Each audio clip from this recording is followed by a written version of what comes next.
We welcome you back to Focus at 4. And first up this half hour, dealing with panhandlers.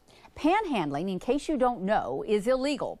And according to Birmingham City Action Partnership, most panhandlers are not homeless, and most homeless are not panhandlers. Now, one of our Facebook friends asked, what's up with that? More and more people are begging on area roadways. He says he's been cursed at by some of them. We have also received reports that people have been dropped off in certain locations in order to panhandle, and that the panhandlers are aggressive. Focus at 4's Edward Burch has been on this story. So, Ed, what did you find out? Well, Pam, I spoke with some of those panhandlers at some of the more common locations where if you've been out driving around, chances are you've probably seen them. That's Highway 280 and 459 and Highway 280 at the Lakeshore exit. Yes. Now, most of them did not want to talk to me, naturally, but I was able to discover some patterns. Thank you, sir. God bless you, brother. You have a blessed day. John Wallace was standing on the I-459 off-ramp at Highway 280 early Wednesday afternoon. He tells me that he and his wife have been living under the highway bridge for the last 3 weeks. You didn't get dropped off here by chance? No, sir. I'm trying to get back to Clearwater. I did see a woman under the bridge, and I saw a few signs from other panhandlers. This morning, Wallace and the woman were gone. Instead, a new man stood in the same spot. I attempted to talk to him to find out how he got there. Walked down the road, sleeping out in the woods. How long have you been in Birmingham? Well, I really don't think that's none of your business. Take a trip down 280 to the Lakeshore exit. You'll find more panhandlers. I tried talking to them as well, asking them to tell me their story. I don't want to be on. How long have you been out here? Are you filming now? Yeah. No, I don't want to be on the news. When I returned to the Lakeshore exit this morning, the panhandlers weren't there. 3 cardboard signs within 10 feet of each other remained. But a few minutes later, a man emerged from under an on-ramp bridge and walked to a spot where he started begging. We're a giving, caring community, and I think they're taking advantage of that, Edward. Tony Cooper, executive director of the Jimmy Hale Mission, an organization aimed at getting homeless men off the street and their lives back on track.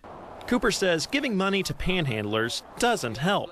If I'm doing something for you that you're able to do for yourself, then I'm contributing to your irresponsibility. Are these people needing assistance? Yes.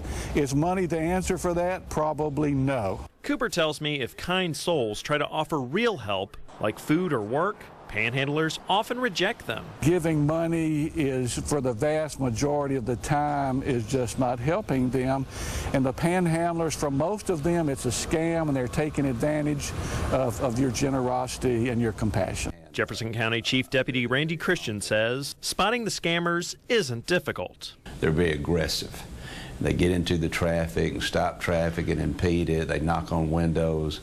That's the ones we get the calls on. That's the ones we want to get calls on. Cooper offers a message with which many others agree. I wish these people would invest the time that they're putting out here panhandling. I wish they would invest the time in themselves on getting in a program like ours where they can better themselves and, and have more of a future. Now, certainly that sentiment is echoed through many in the community, but this was something else that Chief Christian, who you just heard from a moment ago, said, is that some of these panhandlers, whenever they go out to talk with them, they search to see whether or not they have any type of outstanding warrants, and sometimes there's drug crimes, there's robbery, there's even some that have attempted murder charges that are against them, so you never know who you might be helping out in this. And yet I know there are a lot of very soft-hearted people out there who go, but what if? What if they need my help? So what are we supposed to do?